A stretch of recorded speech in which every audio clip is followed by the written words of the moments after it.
할렐루야. 옆에 분들하고 인사합시다. 잘 오셨습니다. 반갑습니다.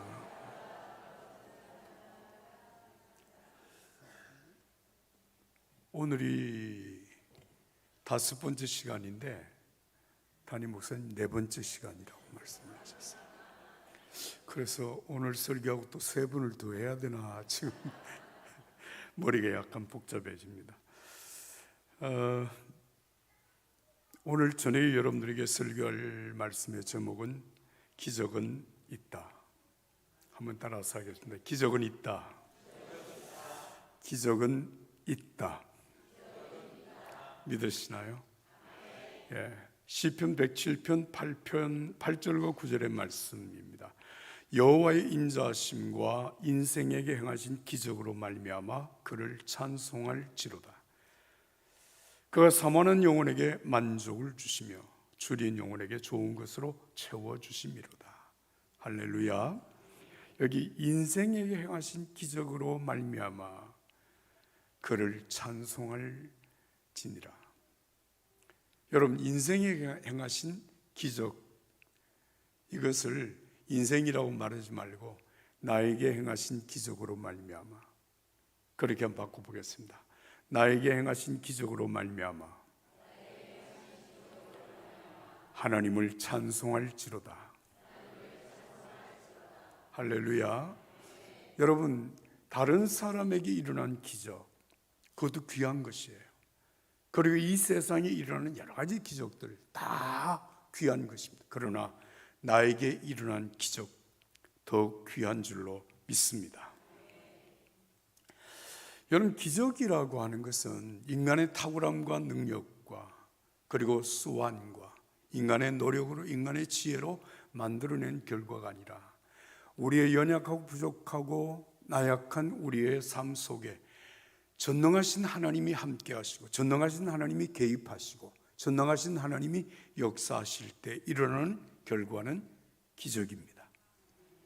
기적입니다. 그래서 기적이 있다는 거예요.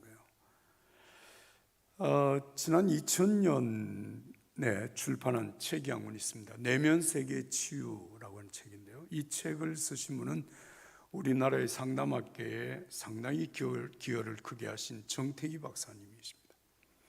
정태기 박사님이 이 책에 기록한 실화를 하나 제가 여러분들에게 먼저 전해드리고, 기적이라고 하는 게 과연 이렇구나, 우리가 함께 생각하면서 주님의 기적을 우리가 살펴보도록 하겠습니다. 정태기 박사님이 그러니까 시카고에서 신학을 공부할 때, 유학을 할 때 유학하는 학생으로서 한 교회 학교를 담당하게 되었습니다. 목사님이 담당을 할 때 그 교회 학교 출석하는 학생의 숫자가 약 80명 정도가 되었습니다. 그런데 이게 시간이 지나면 지날수록 학생이 늘어야 돼요? 줄어야 돼요? 예? 그런데 신기하게도 정태기 목사님이 교회 학교를 담당한 후로부터 한 달이 지나면 10명이 줄어, 2달이 지나면 20명이 줄어, 석 달이 지나면 또 10명이 줄어 30명이 줄어. 석 달이 지나니까 50명밖에 안 남았어요. 그럼 이 교회 학교가 없어지려면 몇 달이 더 가면 될까요? 네, 하여튼 그래, 목사님이 너무 지금 스트레스를 받는 거예요. 이거 도대체 어떻게 된 거냐. 그래서 선생님들하고 같이 의논을 해봤더니 우리 교회 학교 나오던 학생들이 미국 교회로 간다는 거예요. 그래서 목사님이 어느 주일날 오후에 그 미국 교회를 찾아갑니다. 그 미국 교회에 한 선생님이 너무 유명해서 그 선생님으로 인하여서 교회 학교가 크게 부흥이 되고 있는데, 하여튼 자기가 섬기는 교회, 자기가 맡은 교회 학교 숫자가 석 달 만에 30명이 줄었다. 그래서 이제 주일날 오후에 그 교회를 찾아가서 그 교회 학교 전체를 총괄하는 총무 선생님을 만났어요. 그 총무 선생님 딱 만나는 순간에 정택이 목사님이 깜짝 놀란 거예요. 여러분, 그냥 그분이 쓴 내용대로 제가 여러분들에게 얘기하는 거니까 오해는 하지 마시고요. 그 선생님을 딱 만났는데 그 선생님 이름이 제니라고 하는 선생님이었어요. 얼굴에 죽은 깨를 쏟아부어요.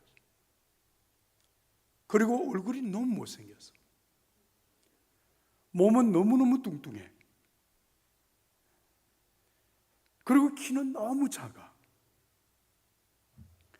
정말 어디를 봐도 도대체 이 선생님을 통해서 이 교회가 이렇게 부흥이 된다고 하는 게 이해가 되지 않는 거예요. 너무너무 볼품이 없는 사람. 그 선생님을 만났더니 제 선생님이 자기 얘기를 이제 하기 시작을 했습니다. 그 정택이 목사님한테 이렇게 얘기했습니다. 제가 어렸을 때부터 못생겼다고 하는 이유 때문에 주변의 사람들에게 얼마나 놀림을 받았는지 모릅니다. 그래서 자기를 비관해서 중고등학교 시절에 자살을 3번이나 기도를 했습니다. 그런데 세상 말로 재수가 없으면 자살도 마음대로 안 되는 거예요. 자살을 하려고 할 때마다 사람들에게 발각이 돼서 죽지 못했다는 거예요. 고등학교를 졸업하고 대학을 갈 실력이 없으니까 빈둥거리다가 간 학교가 어딘가 하면 커뮤니티 칼리지, 요즘으로 말하면 이 전문학교 같은 데 이제 다니게 되었습니다. 그러나 공부에 도무지 취미가 없으니까 학교에 가서 맨날 졸거나 아니면 빌빌거리면서 그냥 학교를 다니는 거예요. 근데 어느 날 그 학교에 그 선교단체에서 성경 공부를 하는 이제 사람들이 이 제니를 찾아와서 권면하는 거예요. 제니야, 우리 같이 성경 공부하자. 하도 졸라대니까 그들의 그 성화에 못 이겨서 성경 공부를 하러 가기 시작했습니다. 근데 갔더니 사람들이 제니를 섬겨주고 그를 위해서 기도해 주기 시작을 했습니다. 어디에 가도 환영을 받지 못하는 제니가 그들을 만나면서 그 마음에 영혼이 살아나기 시작을 했습니다. 자신의 삶에 새로운 비전이 생기게 되고 그 비전이 생기니까 은혜를 받고 나면 사람이 봉사하고 싶잖아요. 그래서 나가기 시작한 교회가 헤이먼드 침례교회를 다니기 시작을 했습니다. 그 침례교회 다니는 중에 교회에서 교회학교 유치부를 한 반을 맡아달라고 하는 선생을 되어달라고 하는 요청을 했어요. 그래서 이제 유치부 선생을 하는데 몇 명이 학생이 있었는가 하면 자기 반에 8명의 유치부 아이들이 한 클래스를 이루는 것입니다.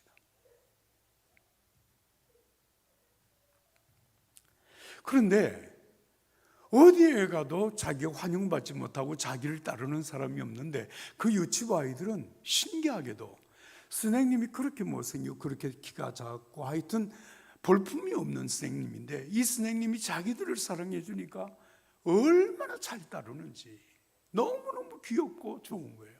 그러니까 제니가 하나님 앞에 기도하기를 시작을 했습니다. 하나님, 사랑하는 저 아이들을 잘 가르칠 수 있는 지혜를 주십시오.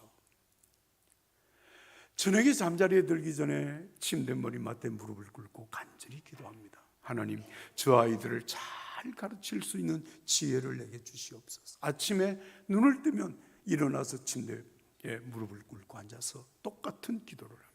이렇게 기도하기를 3년을 계속 기도한 거예요. 그런데 3년을 기도하는 중에 하루는 제니가 학교를 가고 있는 길에서 갑자기 생각이 떠오르는 거예요. 아, 우리 아이들을 위해서 이렇게 해줬으면 좋겠다라고 하는 아이디어가 떠오르기 시작하는 거예요. 그런데 이 아이디어가 그냥 순간적으로 싹 지나가 버리는 게 아니라 그때부터 계속해서 제니의 마음속에 교회 학교 아이들, 자기 반 아이들을 위해서 어떻게 섬겨야 될 것인가라고 하는 것이 계속 아이디어가 떠오르는 거예요. 그래서 참 이 놀라운 일을 경험하고 난 다음에 제니 선생이 이제 그대로 실천을 하는 거예요. 그 이제 정태기 목사님에게 제니 선생이 이렇게 얘기를 했습니다. 저는 교회 학교를 잘해봐야 되겠다고 하는 생각을 한 번도 해본 적이 없습니다. 노력을 해본 적도 없습니다. 단지 갑자기 내 생각 속에 떠오르는 하나님이 주시는 지혜를 가지고 그대로 기록하고 적용을 해보았을 뿐입니다. 그런데 여러분, 놀라운 일이 일어난 거예요. 제니 선생이 그렇게 자기 반 아이들이 점점 숫자가 늘어나니까 교회 학교, 교회에서 제니 선생에게 교회 학교 전체를 총괄하는 총무 선생님이 되어달라고 요청을 했습니다. 그래서 제니 선생이 총무 선생님이 되신 거예요. 그가 교회 학교 전체 총무가 될 때 학생들의 주일날 나오는 숫자가 몇 명이었는가 하면 480명이었어요. 많아요? 적어요? 많아요? 그런데 정태기 목사님이 제니 선생님을 만났을 때 교회 학교 학생 숫자가 몇 명이었느냐? 33,700명이었어요. 아직도 안 놀라시는 분이 계셔. 그거 대단하지 않은 걸. 33,700명이었대요. 하나님은 제니 선생이 기도하는 이상으로 제니 선생을 통해서 놀라운 역사를 일으켜 주시는 거예요. 그 당대에 이 헤이먼드 침례교회가 제일 큰 교회 학교를 이루게 되었다는 것입니다. 미국에서 30년 이상 정말 최고의 교회 학교를 세운 그런 교회가 되었다는 것입니다. 사랑하는 여러분, 우리가 일반적으로 생각을 할 때 여러분 어떤 사람이 대단한 일을 했다 그러면 남보다 뛰어난 두뇌가 있어야 되고 탁월한 능력이 있어야 되고 좋은 가정적인 배경이 있어야 되고 훌륭한 인격이 있어야 되고 이런 모든 것들이 갖추어져야 그를 통해서 정말 사람들이 깜짝 놀랄 만한 일을 해낼 수 있겠다고 생각을 하잖아요. 그래서 대부분의 사람들은 내가 그렇게 탁월하게 일하지 못하는 것은 남다른 능력이나 지식이나 배경이나 실력이나 이런 것들이 부족하기 때문에 나는 그렇게 하지 못한다고 스스로 자기를 합리화하는 거예요. 나는 안 돼. 나는 여기까지야. 이렇게 이제 생각을 하게 되는 것입니다. 그러나 여러분, 제니를 통해서 이루어진 이 일은 인간 제니의 승리가 아니라 따라서 합시다. 함께 하시는 하나님의 역사입니다. 믿으시면 크게 할렐루야. 그렇습니다. 함께 하시는 하나님의 역사였습니다. 여러분, 이것이 제니 선생 한 사람만의 일은 아닙니다. 사도 바울은 고린도전서 15장 9절과 10절에서 이렇게 말을 합니다. 나는 사도 중에 가장 작은 자라. 나는 하나님의 교회를 박해하였으므로 사도라 칭함받기를 감당하지 못할 자라. 그러나 내가 나된 것은 하나님의 은혜로 된 것이니 내게 주신 그의 은혜가 헛되지 아니하여 내가 모든 사도보다 더 많이 수고하였으나 내가 한 것이 아니요 오직 나와 함께 하신 하나님의 은혜로라. 할렐루야. 여러분, 내가 모든 사도보다 가장 작은 자, 이건 바울 사도의 진실한 고백입니다. 왜? 내가 교회를 박해하고 얼마나 많은 사람들을 어렵게 만들었는지 자기가 알기 때문에 나는 교회에서 사도라고 말하기조차 부끄러운 사람입니다. 그러나 여러분, 사도 바울은 모든 사도보다 더 많이 수고했다. 더 많은 역사를 이루어내었다는 얘기입니다. 그런데 이것은 따라서 합시다. 내가 한 것이 아니라 나와 함께 하신 하나님의 은혜로라. 믿으시면 아멘 합시다. 사랑하는 여러분, 기적은 있습니다. 기적은 나에게도 있을 수 있습니다. 어떻게요? 나와 함께 하시는 하나님의 은혜로. 하나님이 나를 통해서 역사하시면, 따라서 합시다. 기적은 있습니다. 기적은 있습니다. 여러분 자신 있게 하세요. 기적은 있습니다. 나 같은 사람을 통해서도 하나님은 기적을 일으켜낼 수 있습니다. 자, 오늘 우리가 읽은 이 본문의 내용은 빈들에 모인 5천 명이 넘는 사람들에게 보리떡 5개 물고기 2마리를 가지고 예수님께서 5천 명을 배불리 먹이고 12광주리를 남겼다라고 하는 말씀입니다. 여러분, 어떻게 이런 놀라운 기적이 일어났는지 오늘 우리가 이 말씀을 통해서 함께 살펴보도록 하겠습니다. 먼저 여러분 5절 말씀 다 한 목소리로 읽습니다. 시작.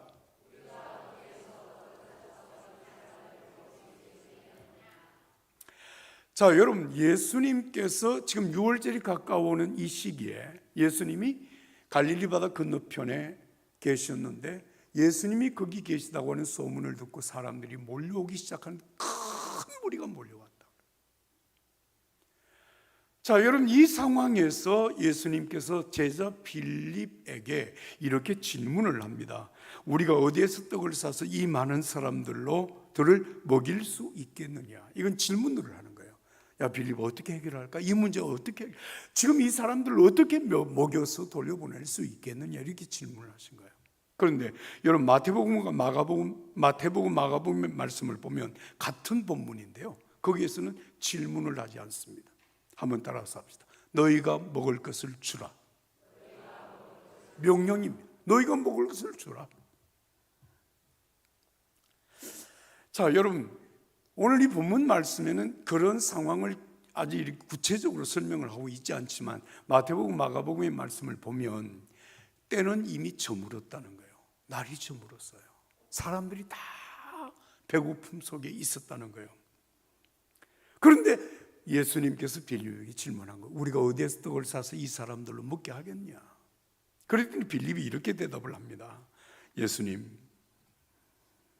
이 많은 사람들에게 떡을 조금씩이라도 먹여서 보내려면 200데나리온, 은화 200데나리온 어치의 떡이 있어야 합니다. 이 말은 무슨 말인지 아세요? 우리에게 200데나리온의 돈이 없습니다. 사실 여러분, 돈만 없는 것이 아닙니다. 날이 이미 저물어서 시간이 없습니다. 설령 돈이 누가 단번에 200데나리온을 헌금을 했다고 가정을 할지라도 여러분, 그 200데나리온을 가지고 그 날이 저물어가는 그 시간에 어디에 가서 5천 명, 그 많은 사람들이 먹을 수 있는 빵을, 떡을 사올 수 있는 곳이 있겠느냐 말이에요. 그 시간이 되겠느냐? 아무리 생각해도 이것은 불가능한 거야. 그러니까 빌립 같은 사람이 뭐라고 말을 하는 거야? 이 사람들을 돌려보내서 스스로 먹는 문제를 해결하게 합시다라고 이제 대답을 하는 거예요. 사실 여러분, 인간적으로 보면 빌립의 판단은 정확한 겁니다. 할 수 없어요. 가진 것이 없는데, 돈이 없는데, 시간이 없는데, 지금 떡을 사올 만한 그런 떡 공장이, 지금 그만한 떡을 가진 공장이 없는데 어떻게 이 문제를 해결할 수 있겠느냐는 말이에요. 이 빌립의 판단은 굉장히 현실적이고 굉장히 합리적인 판단입니다. 사랑하는 여러분, 오늘 우리가 인생을 살면서요, 이런 생각을 할 때가 있습니다. 어떤 문제가 우리 앞에 당면이 되어졌을 때 현실적으로 합리적으로 모든 이성적인 판단을 가지고 계산을 해볼 때 안 됩니다. 그러면 어떻게 해야 돼요? 우리는 손대지 말아야 돼. 그래서 사람들을 돌려보내자는 거예요. 그게 빌립의 판단이에요. 자, 여러분, 사랑하는 여러분들이 이 사실을 깊이 생각해 보세요. 어제 새벽에 여러분들에게 말씀드렸는데 우리가 인생을 살면서 닫힌 문 앞에 다다라서 그 문이 열리지 않아서 그 문 앞에서 절망하고 좌절하고 포기하고 돌아서는 사람들이 얼마나 많냔 말이에요. 실질적으로 우리의 삶 속에 그런 경험들이 여러분 사실 적지 않다고 하는 사실을 우리는 이미 알고 있고 경험해 왔습니다. 자, 오늘 이 본문의 예수님은 제자들에게 사실 엄청난 도전을 하고 있는 거예요. 너희가 먹을 것을 주어라. 너희가 먹을 것을 주어서 이 사람들을 돌려보내라는 얘기입니다. 그런데 문제가 있습니다. 가진 것이 없습니다. 우리는 그 문제를 해결할 능력이 없습니다. 어떻게 노력을 해도 도저히 할 수 없습니다. 이게 제자들의 문제예요. 사랑하는 여러분, 우리가 인생을 살아가면서 이런 어려움에 처하였을 때, 교회 안에서도 혹 이런 문제가 생기게 되어지면 여러분, 마음의 갈등을 할 수 있지 않겠어요? 야, 내가 이 교회를 계속 다녀야 될까? 뭐 이런 생각을 할 수 있지 않겠어요? 지금이라도 목사님께 장로님들에게 얘기를 해서 이런 중단해야 됩니다라고 얘기를 해야 마땅하지 않겠느냐, 우리는 그렇게 생각을 할 수 있습니다. 그러나 여러분, 우리가 분명히 아는 것이 있습니다. 여러분, 어떤 일에 도전하지 아니하고 포기하면 아무 일도 일어나지 않습니다. 그런데 더 중요한 사실이 있습니다. 예수님께서 빌립에게 우리가 어디에서 떡을 사서 이 많은 사람들로 먹게 하겠느냐? 너희가 먹을 것을 주어서 보내라, 이렇게 말씀을 하실 때, 여러분, 성경은 기가 막힌 말씀을 하고 있잖아요. 여러분, 성경을 한번 같이 보시죠. 6절 말씀. 이렇게 말씀하시면 친히 어떻게 하실 것을 아시고 빌립을 시험코자 하십니다. 따라서 합시다. 예수님은 어떻게 해결할지 아신다, 모르신다? 아시고. 예수님은 그 문제를 해결할 능력이 있다, 없다? 믿으십니까? 지금 그 말씀을 이 성경이 기록을 하고 있잖아요. 예수님이 우리에게 말씀하실 때 아무런 대책도 없이, 아무런 능력도 없이, 아무런 방법도 모르는 상태에서 제자들에게 그냥 시험하려고 여러분 이 문제 해결해봐라, 됩니까? 그런데 예수님은 이미 방법을 알고 계셔. 해결의 능력이 이미 주님께는 있어. 믿으시면 아멘. 할렐루야.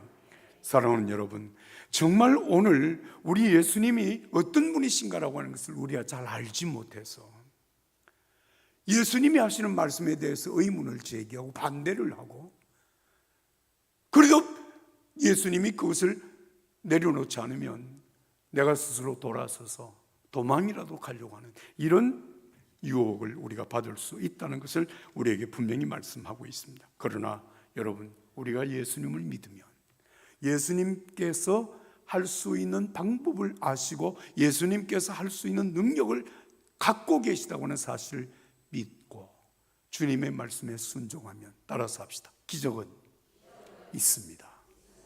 기적은 있습니다. 믿으십니까? 그렇습니다. 기적은 있습니다. 자, 그 다음에 이제 이어지는 말씀 봅니다. 여러분, 본문 9절 말씀을 다 같이 읽겠습니다. 9절 다 같이 시작.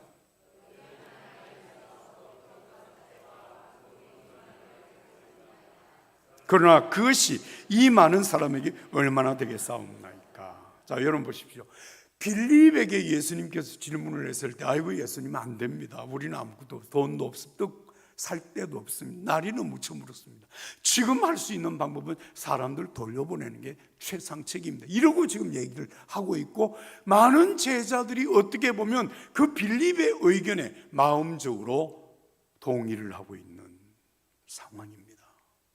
이때 예수님의 제자 중 한 사람, 베드로의 동생 안드레가 이렇게 말씀을 하는 거예요. 여기 한 아이가 있는데요, 이 아이가 보리떡 5개, 물고기 2마리를 가졌습니다. 그러나 이것을 가지고 이 많은 사람들에게 얼마만큼씩 나눠줄 수 있겠습니까? 여러분, 빌립이 이 말씀을 예수님께 드릴 때 이 보잘것없는 보리떡 5개, 물고기 2마리로 문제를 해결할 수 있다고 생각하고 있는 겁니까? 생각하지 않고 있는 겁니까? 생각하지 않아요. 여러분, 어떻게 이것을 가지고 이 문제를 해결할 수 있겠느냐? 못한다는 거예요. 그러나 여러분, 빌립에게 굉장히 중요한 한 가지 사실이 있습니다. 주님이 우리에게 너희가 먹을 것을 주오라고 말씀을 하실 때, 내게 할 수 있는 능력도 없고 가진 것도 없지만, 그러나 내게 가지고 있는 것이 무엇인지, 내가 할 수 있는 일이 무엇인지, 그것을 예수님께 지금 말씀드리고 예수님께 드리고 있다고 하는 사실입니다. 나는 이것을 드리면서 예수님에게 어떤 기적을 기대하고 있지 않습니다. 다만 우리가 가진 것이 이것이 전부입니다. 그걸 주님 앞에 드리는 거예요. 사랑하는 여러분, 오늘 우리가 주님께서 행하시는 놀라운 기적을 경험을 하게 될 때 반드시 기억해야 될 것, 내가 작은 것을 드리면서 기적은 일어날 거야. 여러분 그런 생각하지 않습니다. 그냥 내가 할 수 있는 게 이게 전부입니다. 내가 주님께 드릴 수 있는 게 이게 전부입니다. 그것 가지고 주님 기적을 행하시며 주님께 책임을 전가하는 것이 아니라 그냥 있는 것, 내가 할 수 있는 것을 주님께 드리는 것, 그것이 바로 여러분 믿음이고, 그 일을 통해서 주님이 일하시면 기적이 됩니다. 할렐루야. 사랑하는 여러분, 오늘 우리가 신앙생활하면서 이거 분명히 우리가 알아야 됩니다. 기적은 내가 가지고 있는 소유를 가지고 내 능력과 내 지혜와 내 판단을 가지고 행하는 결과가 아닙니다. 아무리 많은 것을 소지해도 여러분 그것 가지고 기적을 만들어내지는 못합니다. 그러나 우리가 할 수 있는 것을 행하고 드릴 수 있는 것을 드리고 주님께 기도하고 주님을 의지하고 주님을 바라보고 믿음으로 나가면, 따라서 합시다. 주님이 하십니다. 주님이 하십니다. 아멘입니까? 사랑하는 여러분, 정말 베드로는 사람들의 시선을 능력 있는 어떤 사람을 찾아내기 위해서 사람을 둘러보는 것이 아니라 내가 드릴 수 있는 것 드리고 내가 할 수 있는 일을 하면서 주님만 바라보는 것입니다. 믿음의 주요 또 온전케 하시는 이인 예수를 바라보자. 아멘. 여러분, 사람에게 기대했다가 실망하는 경우가 얼마나 많습니까? 사람을 믿었다가 배신당하는 경험이 없지 않습니다. 그런데 여러분, 우리가 사람을 그러다 믿지 말라, 신뢰하지 말라, 기대하지 말라 그런 얘기가 아니라, 사람이 아니라 주님을 바라보고 주님께 기도하고 믿음으로 나가시는 여러분이 되시기를 예수님 이름으로 축복합니다. 할렐루야. 자, 제가 여러분들에게 간증을 하겠습니다. 제가 1972년도에 감리교 신학대학에 입학을 했습니다. 입학하는 날이 3월 5일인지 3월 6일인지 하여튼 그런데 제가 그 전주, 그러니까 주일 예배 드리고 그리고 이제 서울을 올라갔어요. 입학이 월요일 날이니까 그때 올라간 게 목요일인지 하여튼 이제 올라갔습니다. 제가 서울을 올라갈 때 집에서 등록금, 입학금, 기숙사비, 또 뭐 있나? 학생회비, 전체 다, 그리고 한 학기 동안 생활비, 책 살 돈 다 포함해서 집에서 마련해 준 돈이 얼마인가 하면 7만 5천 원이었어요. 이게 1972년도 감리교 신학대학 입학금이 10,000원이었어요. 그리고 한 학기 등록금이 33,000원이었어요. 그러면 43,000원이잖아요. 그 다음에 기숙사비가 5,000원이었어요. 그러면 48,000원. 그 다음에 학생회비가 3,000원인가 그랬어요. 그러면 51,000원. 그 이제 다 내야 되는 거예요. 그리고 나머지 75,000원 중에 24,000원을 가지고 한 학기를 살고 책도 사고 살아야 되는 거예요. 자, 그런데 내일이 주일이야. 주일 지나고 월요일 날 이제 입학식을 하는데요. 토요일 날 오후에 내일 어느 교회 가야 될까? 그래서 주변의 교회들을 이제 물색을 했습니다. 자, 그럼 내일 교회를 갈 때 내가 집에서 돈을 받아온 것이 있는데 11조 헌금을 해야 되지 않냐? 제가 장로님에게 여쭤보겠습니다. 장로님, 7만 5천 원이 등록금, 입학금 다 합해서 지금 7만 5천 원을 받아왔는데 11조를 할 때 7만 5천 원에 대한 7,500원을 11조를 해야 됩니까? 아니면 등록금, 입학금 다 내고 나머지 2만 4천 원을 가지고 11조를 2,400원을 해야 됩니까? 예? 그 장로님 그렇게 하시는 거죠? 아니, 남의 얘기라고 쉽게 얘기하지 마시고 나 같으면 그렇게 하겠다. 아멘입니까? 할렐루야. 제가요, 이게 저는 고민을 한참 했습니다. 그리고 기도를 했어요. 하나님, 이 7,500원 헌금하고 나면 내가 한 학기 동안에 진짜 가난하게 살아야 돼. 그래서 하나님 앞에 기도를 했잖아요. 근데 하나님이 참 손해를 안 보시더라니까요. 야, 7,500원 해. 마음에 그런 마음의 생각을 주시는 거예요. 그러니까 하나님은요, 절대 손해 안 보십니다. 그래서 11조금을 그 다음 주일날, 내일 주일날 거금 7,500원 11조를 했습니다. 제가 11조를 7,500원을 하나님 앞에 드리면서 내 스스로 마음속에 결심을 한 것이 바로 그겁니다. 나는 한 학기 동안 절약해서 금소하게 살겠다. 내가 조금 힘들게 살겠다. 가난하게 살겠다. 그렇게 결심을 하고 24,000원 중에서 7,500원을 11조를 한 거예요. 자, 여러분, 제가 물어볼게요. 제가 7,500원 11조를 딱 드리면서 내가 11조 헌금 7,500원을 하면 하나님께서 나에게 쏟아 부어 주실 것이다. 기대를 했을까요? 예? 아니, 장로님 같으면 그런 기대를 하시겠어요?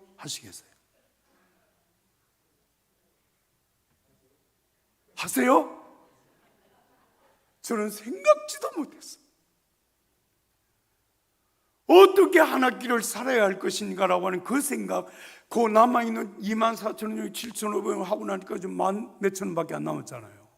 그거 가지고 한 학기를 살아야 된다니까. 전혀 대책도 없고 그냥 내가 가난하게 살겠다, 그 결심만 한 거예요. 자, 그러면 제가 이제 한 가지 또 묻겠습니다. 제가 진짜 그 11조 헌금 7,500원하고 찢어지게 가난하도록 살았다. 아멘입니까? 왜요?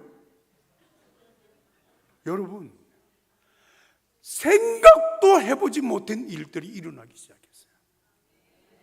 뭔지 아세요? 제가 다니던 내 모교회, 경주감리교회입니다. 경주감리교회에서 담임 목사님을 비롯해서 장로님들과 권사님들이 장학위원회를 만들었어요. 그리고 제가 1학년 1학기 때 7만 5천 원 가지고 오고 난 이후에 2학기 때부터 2학년 1학기, 2학기, 3학년 1학기, 2학기, 4학년 1학기, 2학기 7학기 동안 풀 장학금을 주었습니다. 나는 생각도 못했다니까요. 그게 여러분, 그 이후에 계속 후배들에게 이어졌다고 하는 그것도 그랬겠네. 아니요. 제가 4년 동안 공부할 동안에 7학기 풀 장학금을 준 거예요. 그리고 끝났어요. 아니, 다른 사람에게도 준 일이 없어요. 제게만 준 거예요. 왜요? 11조를 제가 했잖아요.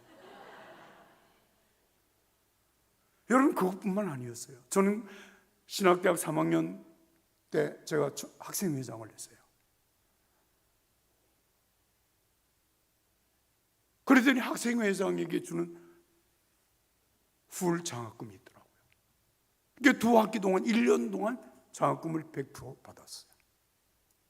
그리고 뭐 공부를 탁월하게 잘한 건 아닌데 성적 장학금도 받았어요. 그러니까 제가 4년 공부하는 동안에 재정적으로 어렵다, 힘들다고 하는 것을 한 번도 느껴본 적이 없어요. 할렐루야. 누가 하신 거예요? 와, 기가 막히는 일이에요. 정말 하나님이 일하시니까요. 저는 정직하게 표현을 해서 제가 1학년 입학 이제 갈 때 7만 5천 원을 받아온 것도 사실은 저희 집은 그 일을 감당할 수 있는 능력이 안 돼요. 그래서 결혼하신 누님이 도와주셨어요. 그 누님이 지금은 예수 믿고 원로 권사님으로, 그 아들이 지금 권사님으로 대학 교수로 지금 일을 하고 있어요. 그런데 2학기 앞으로 졸업할 때까지 어떻게 학비가 조달이 될 것인가를 생각할 여지가 요만큼도 없던 거예요. 그런데 하나님이 하셨어요. 하나님이 하셨어요. 저는 가난하게 살지 않았어요. 정말 하나님의 놀라운 역사예요. 사랑하는 여러분, 만약에 여러분 제가 7,500원 11조를 하지 않고 그냥 24,000원 중에서 2,400원 11조를 했다. 그러면 어떻게 돼요? 난 그건 짐작을 할 수가 없어. 이런 일이 일어났을까?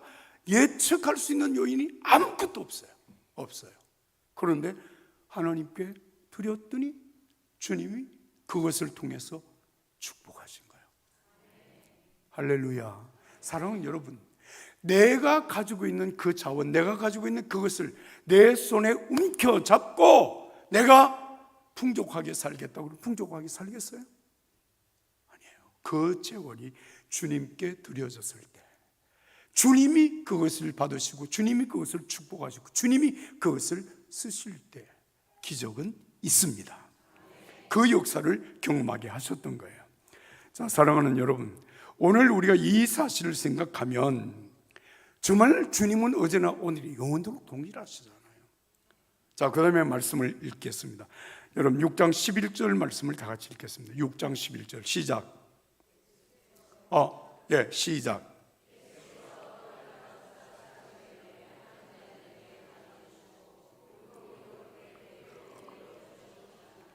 할렐루야. 예수께서 떡을 받았어요. 물고기 2마리 받았어요. 그리고 그것을 뭘 하셨느냐? 축사하셨어요. 축복하며 감사 기도를 하신 거예요. 축사하신 후에 그것을 나누어 주셨어요. 누가 나눠줬어요? 지금 떡과 물고기가 어디 있어요? 예수님 손 안에 있어요. 주님께 드린 거예요. 드린 것을 주님이 받으시고 그 받으신 것을 축복하시고 축사하시고 그리고 예수님의 손으로 사람들에게 제자들을 통해서 나누어 주기를 시작했어요. 그리고 물고기도 그렇게 하셨어요. 여러분, 여기에서 5,000명이 배불리 먹고 12광주리가 남는 기적이 일어났습니다. 할렐루야. 여러분, 정말 중요한 것은 여러분, 내 것을 가지고 내가 대단한 일을 하려고 해서 기적이 일어나는 것은 아니다. 내 부족한 것, 정말 보잘것없는 나를 주님의 손에 드리고 주님이 그것을 축복하시고 주님이 그것을 쓰시면, 따라서 합시다, 기적은 있습니다. 기적은 있습니다. 믿으십니까?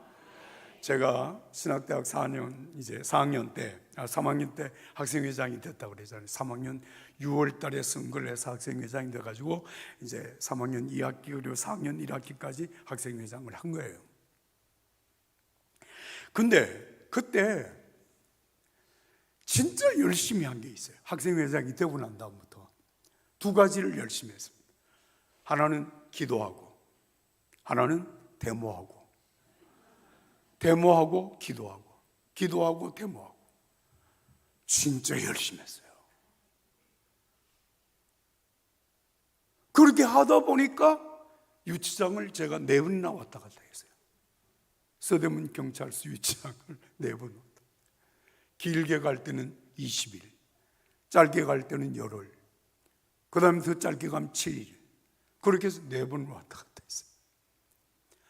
그리고 마지막에 유치장을 딱 갔다 오니까 문교부에서 무기정학 처분을 내렸어요. 넌 학교 나오지 마. 그래서 학교에 쫓겨났어요. 여러분, 학교 안에서 막 뛰고 기도하고 데모하고 하다가 고향으로 딱 쫓겨나가지고 고향에 있으니까 이 사람 미치고 환장하겠더라니까요. 친구가 있습니까? 뭐 있습니까?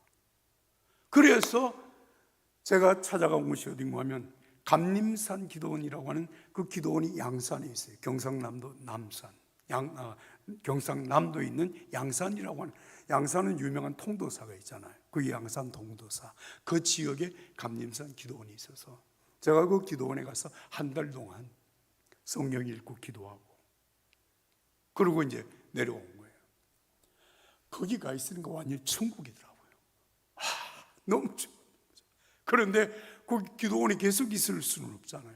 한 달 있다 이제 딱 내려와서 아침에 새벽에 교회가 새벽 기도를 하고, 새벽 기도를 하고 교회 대문을 나와서 이렇게 커버를 틀어서 골목길로 들어가는데, 골목길로 딱 접어드니까 거기에 서예학원이라고 하는 간판이 붙어 있는 거예요. 서예학원은 뭐 하는 데죠? 붓글씨 배우는 데, 붓글씨. 서예학원. 그래서 아침 먹고 와가지고 서예학원에 등록을 했습니다. 그때 선생님이 70세가 되신 이자 정자 갑자 선생님이신데, 이정갑, 호는 향산이라고 하는 호를 가지신 분이에요. 근데 제가 지금도 내가 생각을 하면 그 선생님이 얼마나 노인인지, 그냥 길을 갈 때도 팔을 잡고 갈 정도였거든요. 근데 내가 지금 73세요. 아니 그 선생님이 왜 그렇게 늙었는지, 하여튼 이제 그 선생님에게 붓글씨를 배웠어요. 하루에 많이 쓸 때는 6시간, 7시간을 쓰고요, 적게 쓰면 4시간을 붓글씨를 썼어요. 정신일도 하사불성이라고, 그 여러분 아십니까? 붓글씨는 마음이 정해지지 않으면 붓글씨가 안 됩니다. 그래서 하여튼 붓글씨는 집중을 해서 붓글씨 배웠어요. 그런데 아쉬움이 있어요. 뭐냐? 선생님이 쓰는 벼루는 이게 중국에서 가지고 온 최고급의 벼루를 사용해요. 먹도 중국 먹을 써요. 그리고 화선지도 중국 화선지를 쓰는 거예요. 붓도 당황으로 만든 최고급 붓을 쓰시는 거예요. 그래서 선생님이 글씨를 쓰시는 거 보면 기가 막힌 작품을 쓰시는 겁니다. 이분은 26살 때 일제시대 때 출사표라고 하는 작품을 내가지고 일제시대 때 입선을 하신 분이에요. 안진경치를 쓰셨는데요. 근데 저는 4,000원짜리 벼루, 2,000원짜리 붓 하나, 그리고 500원짜리 목, 그리고 깔개가 있어요. 글씨를 쓰는, 이제 화선지로 글씨를 쓰려면 이제 우리나라 그 담요 같은 거 이렇게 만들어 놓은 게 있어요. 그리고 그거 이제 깔고 화선지에 글씨를 쓰는데, 담요 조각을 살 능력이 안 돼가지고 하여튼 양복점에 가서 쪼가리 하나 주워 와서 그 위에다 이제 그 화선지를 놓고 글씨를 썼어요. 글씨가 잘 될까요? 잘 될까요? 예? 안 돼. 그러니까 제가 꿈에도 소원은 좋은 벼루 사고, 좋은 붓 사고, 좋은 깔개 사고, 좋은 화선지에 내가 멋있는 글씨를 쓰고 싶은 게 꿈에도 소원이야. 그런데 하루는 글씨를 쓰고 있는 선생님이 저를 불렀어요. 최군, 네, 먹을 좀 갈게나. 제 벼루에 먹을 갈라는 거예요. 제가 먹을 30분 동안 열심히 갈았습니다. 그랬더니 화선지를 준비하게. 네? 자네 화선지를 준비하라고. 그래 다 준비를 했더니, 준비됐나? 네. 선생님이 제 자리, 제가 글씨를 쓰는 그 자리에 방석에 딱 앉으시더니 제가 갈아놓은 제 벼루의 묵물을 가지고, 제가 쓰는 붓을 가지고, 제가 펼쳐놓은 화선지 위에 글씨를 쓰기 시작했습니다. 여러분, 기가 막힌 행스로 쓴 작품을 한 폭을 쫙 쓰시더니, 최군, 이건 최본이야. 오늘부터 이 글씨를 보고 연습해. 제가 그날요, 놀라운 사실을 깨달았어요. 나는 지금까지 정말 좋은 벼루, 좋은 붓, 좋은 목, 좋은 화선지, 좋은 깔개가 있으면 글씨가 좀 잘 될 걸로 생각을 했는데 아니에요. 여러분, 위대한 작품은 좋은 벼루가 만들어내는 게 아니에요. 붓이 만들어내는 게 아니에요. 여러분, 화선지가, 깔개가 문제가 아니에요. 여러분, 누가 그 문방 사울을 가지고 글을 쓰느냐에 따라서 여러분 작품이 달라지더라고요. 위대한 작품은 훌륭한 작가가 만들어내는 작품입니다. 할렐루야. 제가 이 사실을 깨달으면서요, 정말 하나님 앞에 간절히 기도했어요. 하나님, 나는 우리 집안의 1호 크리스찬입니다. 아무도 예수 믿는 사람이 없는 그때 제가 예수님을 믿게 됐고, 제가 전도해서 제가 고등학교 1학년 때 예수님을 영접하고, 제가 고등학교 3학년 때까지 저희 가족들이 다 주님께로 돌아왔어요. 그 이후에 우리 가정에서 우리 아버지가 이제 종손이니까 제사를 1년에 15번 우리 집에서 드렸거든요. 그때 제가 지방을 써서 제사를 드렸는데, 어느 날 제가 예수 믿고 은혜 받고 나니까 이거 제사 지낼 게 아니다. 그래서 추도 예배로 바꿨어요. 추도 예배 누가 인도하냐? 제가 인도하는 거예요. 고등학교 2학년 때부터. 뭘 성경을 알아요? 제가 뭘 설교를 할 줄 압니까? 그런데 그냥 교회에서 하는 그대로, 그래서 성경 찬송하고 주기도문하고 사도신경하고 그 다음에 성경 읽고 성경 읽은 내용을 가지고 설교를 하는데, 그게 설교가 됐는지 안 됐는지 지금도 모릅니다. 그냥 내가 받은 은혜를 가지고 얘기를 하는 거예요. 그러면서 가정에 추도 예배를 드렸는데, 사촌들이요, 하루는 제삿날 우리 집에 다 제사를 지내러 왔어요. 왔는데 보니까 찬송 부르고 있거든.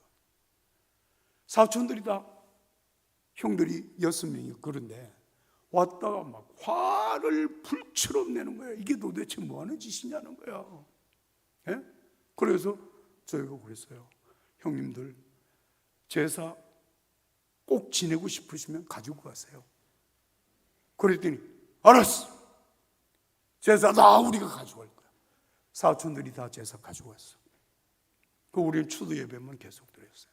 그런데 여러분, 놀라운 것은 사촌들이 다 예수 믿었습니다. 제가 숫자적으로 사촌들 6명, 7명, 그 사촌들이 결혼해서 자녀들 낳고, 자녀들이 또 자녀를 낳아서, 여러분 제일 많을 때가, 제가 지금 기억하는 숫자는 42명입니다. 42명이 다 예수 믿었어요. 할렐루야. 참 놀라운 일이에요. 제가 그때 기도한 거예요. 하나님, 최이호라고 하는 인간은 아무것도 아닙니다. 부족합니다. 저는 할 수 있는 게 별로 없습니다. 제가 제 인생의 대단한 일을 해낼 수 있다고 저는 추워도 생각하지 못합니다. 그러나 주님께서 저를 받아주시고, 주님께서 저를 축복해 주시고, 주님이 저를 사용하시면 나는 주님의 거룩한 역사를 경험할 수 있습니다. 할렐루야. 여러분, 필기구가 좋아서 좋은 글을 쓰는 게 아니라니까요. 인간이 대단해서 그가 위대한 업적을 만들어내는 게 아니라니까요. 주님께서 받으시고, 주님이 축복하시고, 주님이 역사하시면 기적은 있습니다. 할렐루야. 정말 놀라운 역사입니다. 제가 구목 생활을 할 때 이제 밑에 군종병이 들어왔어요. 군종병은 군인교회를 같이 섬기는 전도사님이에요. 감리교신학대학 4년을 졸업하고 우리 사단 내에 훈련을 받으러 들어온 후배가 있었습니다. 한 번은 이제 우리 교회, 우리 연대 교회에서 같이 섬기는 그 이제 군종 전도사님들이 얘기를 하는 거예요. 목사님, 사단 지금 훈련소에 목사님 후배가 와 있답니다. 그래서 이름이 뭐냐? 그랬더니 김상현이래요. 그래? 그러면 김상현이가 진짜 감리교신학대학을 졸업했는지, 어느 교회에서 어떻게 섬겼는지 좀 조사를 해봐라. 그랬더니 종교교회에서 신학생 생활을 했다는 거예요. 그러고 보니까 이게 감리교 후배, 감신 후배는 분명해. 그런데 조금 있다 보니까 이 사람 이제 훈련을 마치고 사단 본부의 일종의 이제 이게 보급하는 그 업무를 이제 맡고 사단이 이제 배치를 받았어요.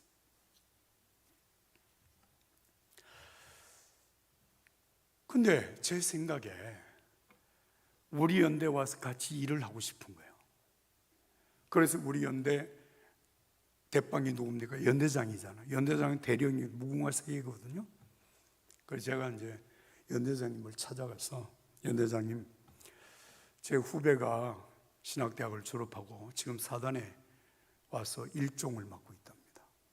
연대장님 가셔서 김상년 일병을, 이병이요, 하여튼 짝대기 하나, 뭐요? 이병인가요? 네, 김상년 이병을 우리 연대 군종병으로 데리고 왔으면 좋겠습니다. 그랬더니 목사님 걱정하지 마세요. 이분이요, 당신 집차를 딱 타고 가서 사단 본부대에 가가지고 김상년 이병 있어? 이래 있다고 불러와. 이게 대령이 되니까 꽤 연대장이니까 꽤 이제 파워가 있는 거예요. 그러니까 본부대장한테 김상현 불러오라고. 짝대기 하나 달고 꾀죄죄한 친구가 나타났어요.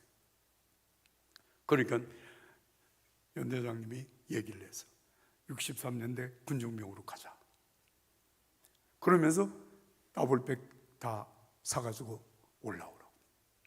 그리고 사단의 본부대장한테 본부대장 정리해. 그리고 집사로 태워서 왔어요.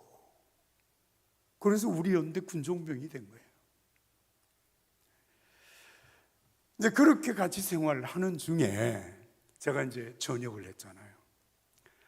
전역을 하고 얼마 후에 김상년 이병이 이제 병장이 돼가지고 전역을 하는 날 저한테 전화했어요. 목사님, 제가 오늘 전역했습니다. 목사님 찾아가서 뵙겠습니다. 그래. 그러면 김영재, 내가 오면 중매를 하겠다. 그랬더니 전화 속에서 뭐라고 얘기를 하는 거예요? 목사님, 저 그냥 그 사람이 누군지 모르지만 결혼하겠습니다.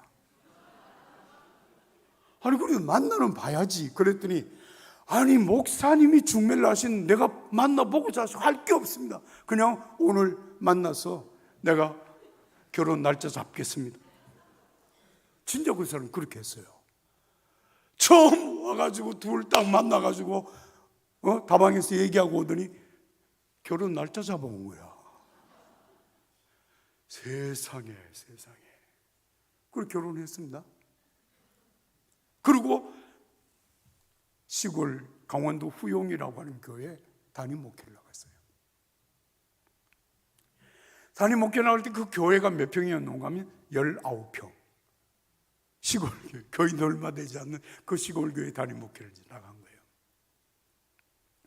그런데 2년 후인가 1986년도에 하루는 금요일 날 김상현 전도사 목사 전도사 목사, 하여튼 제 사무실에 찾아온 거예요. 제가 그때 광림교회 부목사를 하고 있었거든요.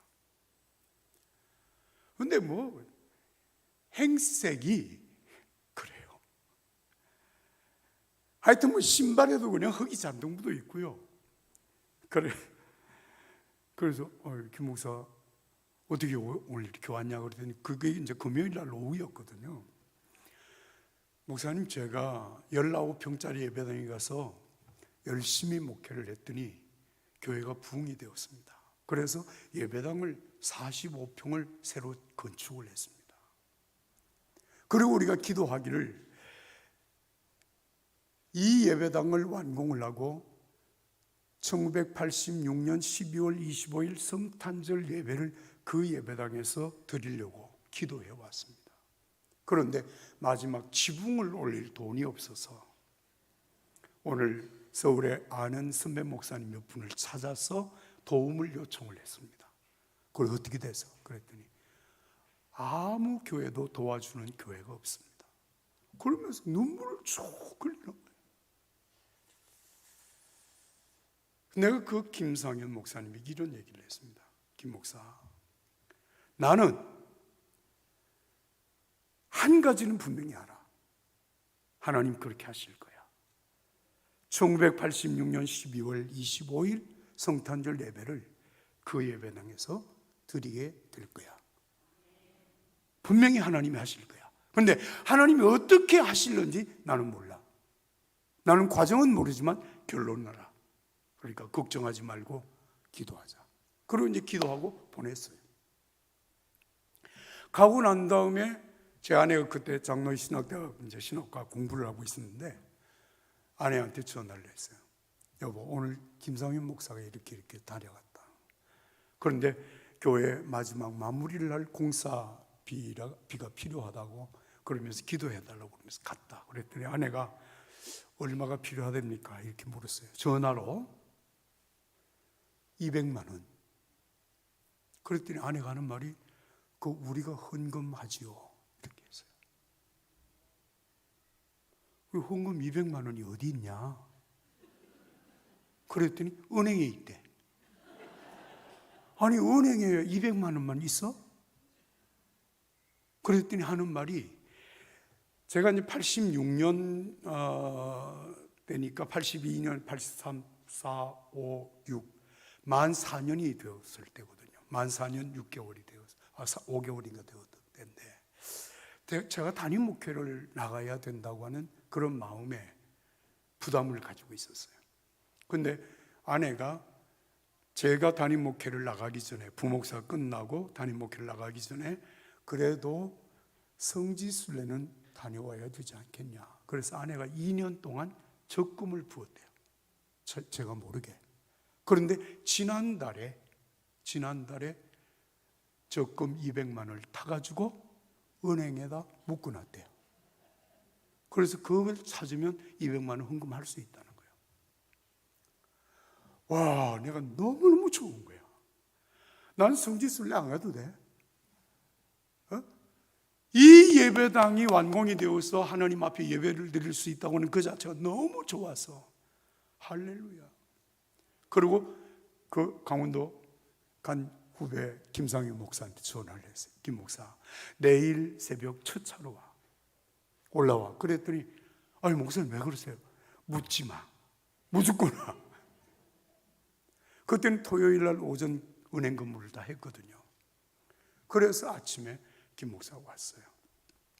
아내가 큰 헌금 목대에 200만 원 헌금을 넣고 거기다가 우리 가족 4명 이름을 다 쓰고 기도 제목을 분명하게 썼습니다. 이제 우리도 담임 목회를 나가야 될 때가 됐는데 기도해달라고. 정말 하나님이 원하시고 기뻐하시는 교회 담임 목회를 나갈 수 있게 해주시옵소서. 그리고 그 기도 제목을 썼어요. 그리고 200만 원을 드리고 기도를 하고 갔습니다. 자, 여러분, 그해 12월 25일 날 예배를 드렸을까요? 그렇죠? 드렸어요. 자, 그런데 이제 일은 그 다음에 이제 벌어지는 거예요. 200만 원을 드리고 제가 나중에 이제 확인한 것인데 김 목사가 저한테 그 사실을 알려줬어요. 목사님, 그날 제게 200만 원 헌금과 5만 원을 더 주셨는데 그 5만 원은 제 아내와 함께 몸보신을 하라고 고기를 좀 사더라고 500만 원을 더 줬다는 거예요. 그 205만 원을 자기가 받았다는 거예요. 저는 까맣게 잊어버렸죠. 그런데 그때로부터 정확하게 1년 후 1987년 11월 29일 날 저녁에 서울광림교회 부목사로 있던 제가 서울광림교회에서 안산광림교회 개척 담임 목사로 파송하는 예배를 드렸습니다. 아멘. 교회에서 남성교회 같이 협력을 해서 땅을 안산에다가 340평을 사고 반지하 1층 80평 1층 80평 그러면 몇 평이에요? 160평? 120평인가? 60평, 88, 160평. 그 다음에 중층까지 해서 200평이 안 되는 예배당을 건축을 했어요. 그리고 1987년 12월 7일 날 개축 예배를 드렸어요. 그리고 1988년 그 개척 예배를 드린 예배당인데 완공이 안 돼서 유리창을 비닐로 다 이렇게 유리창 대신하고 유리를 대신하고 그렇게 해서 예배를 드린 거예요. 그리고 1988년 88 올림픽이 있던데 그해 3월 6일 날 봉헌식을 했습니다. 봉헌식을 하는데 광림교회 남성교회에서 봉헌식 순서를 만들어 왔어요. 만들어 왔는데 예배 순서 다 있고 뭐 다 하고 그 다음에 안성광림교회를 개척하는데 든 비용, 땅값 340평 얼마, 그 다음에 뭐 건축비 얼마, 그 다음에 의자 성구비 얼마, 전체 해서 토탈 딱 나와 있는 토탈 비용이 얼마였느냐? 얼마였겠어요? 그거 알면 하나님이지. 토탈 2억 500만 원이에요. 2억 500만 원이 뭔지 아세요? 뭐예요? 205만 원에 몇 배? 100배. 제가 그걸 딱 보는 순간이에요. 소름이 돋는 거예요. 야, 나는 86년 12월 초에 김상현 목사님에게 205만 원을 주고 그것을 통해서 무슨 뭐 주님이 기적을 베풀까? 아니, 전혀 생각한 적이 없어요. 그런데 1년 후에 딱 정확하게 1년 후에 1987년 12월 7일 날 창립하고 88년 3월 6일 날 봉헌식을 하는데 비용이 2억 500만 원이 나온 거예요. 와, 제가 그걸 보며 깨달았어요. 하나님은 내가 헌금, 건축 헌금 200만 원 한 것에 그 목사님에게 정말 몸이라도 좀 보시나라고 5만 원 경료금으로 준 요까지 하나님 계산해서 100배로 개척교회를 하게 하시더라고요. 할렐루야. 여러분 그 안산광림교회 어떻게 됐을 것 같아요? 여러분 제가 그 교회를 시작할 때 기존 교회는 우리 가족 전부였습니다. 광림교회에서 이거는 광림교회를 제가 욕하는 게 아닙니다. 광림교회 교인들이 안산에 몇몇 있었지만 안산에 있는 그 교인들이 우리 교회로 오지 않았습니다. 그런데 12년 동안 제가 담임 목회를 했어요. 거기서 12년 동안 주일 낮 예배 때 등록한 사람이 5천 명입니다. 이건 놀라지도 않네요, 그죠? 뭐 5천 명이 뭐 대단합니까? 그런데 참 놀랍게도 매년마다 새 신자가 등록하는 숫자 430명에 450명 해마다 새 신자가 등록을 했어요. 물론 제가 이제 그 12년 마치고 이제 여기 꽃제교회 제가 담임 목사로 왔는데요. 올 때 하나님께서 참 놀라운 역사를 많이 보여줬어요. 주일낮에 1000명이 어른 예배를 같이 드려요. 교회 학교가 800명이 예배를 드렸어요. 사랑하는 여러분, 제가 여러분들이 지금 말씀드리고자 하는 중요한 내용은 무엇입니까? 제가 그 일이 있고 난 다음에 성경을 펼쳐서 보니까 마태복음 13장 8절에 더러는 좋은 땅에 떨어짐에 어떤 것은 100배, 어떤 것은 60배, 어떤 것은 30배 결실을 맺었느니라. 100배, 60배, 30배. 마가복음 4장 8절의 말씀을 보니까 여러분 30배, 60배, 100배를 맺었다는 거예요. 누가복음 8장 8절의 말씀을 보니까 같은 본문인데 거기는 100배를 맺었느니라. 100배가 공통분모예요.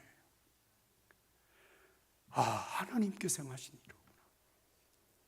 그렇게 시작된 안산광림교회가 하나님이 역사를 하시니까 부흥이 되더라고요. 안산에 저희가 교회를 개척하던 1987년도에 이미 교회가 200여 교회가 이미 있었습니다. 제가 정확하게 숫자를 세보지는 않았지만 안산광림교회가 201번째 세워진 교회.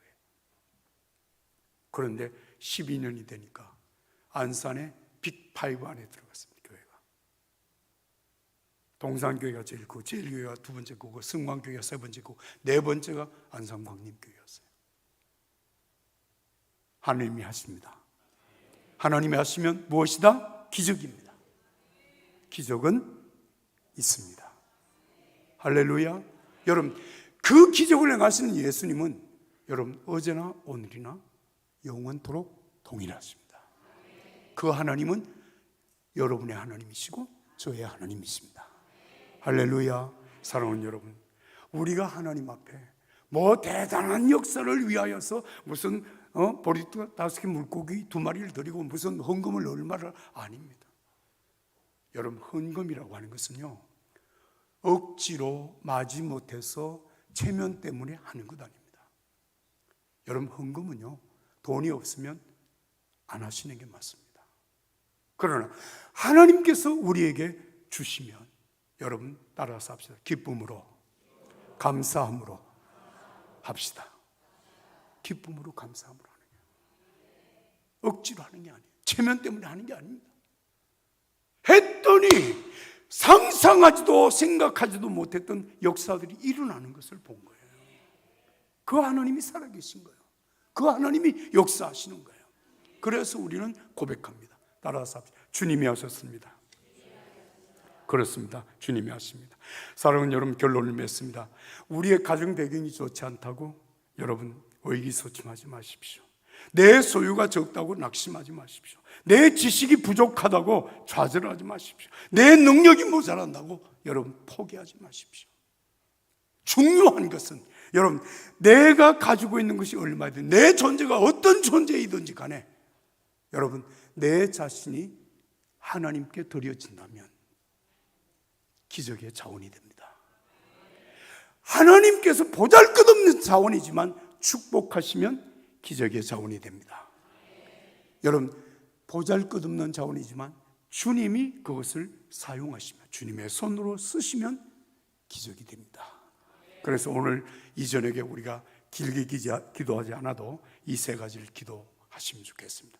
따라서 합시다. 주여, 나를 받아주소서.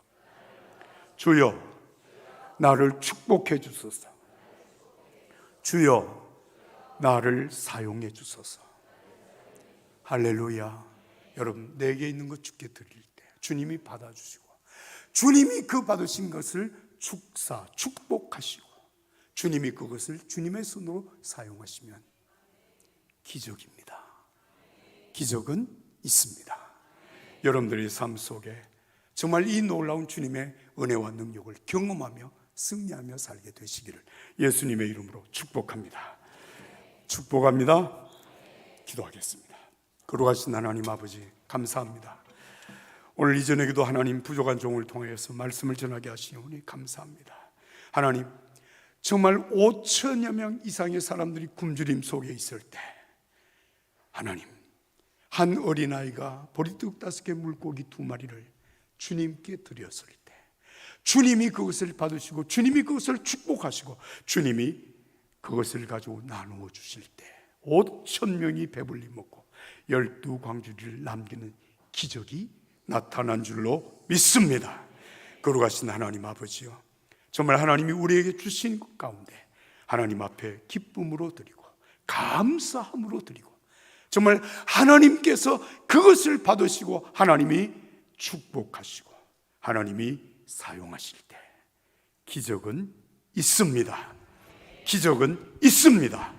거룩하신 하나님, 우리의 인생, 내 힘과 내 능력과 내 자원을 가지고 내 인생을 살지 아니하고 내 인생이 주님께 드려지고 주님이 축복하시고 주님이 사용하시는 삶 속에 이루어지는 예수님의 기적을 보며 살게 하여 주옵소서. 할렐루야, 할렐루야. 주님을 찬양하고 예수님의 이름으로 기도하옵나이다. 아멘.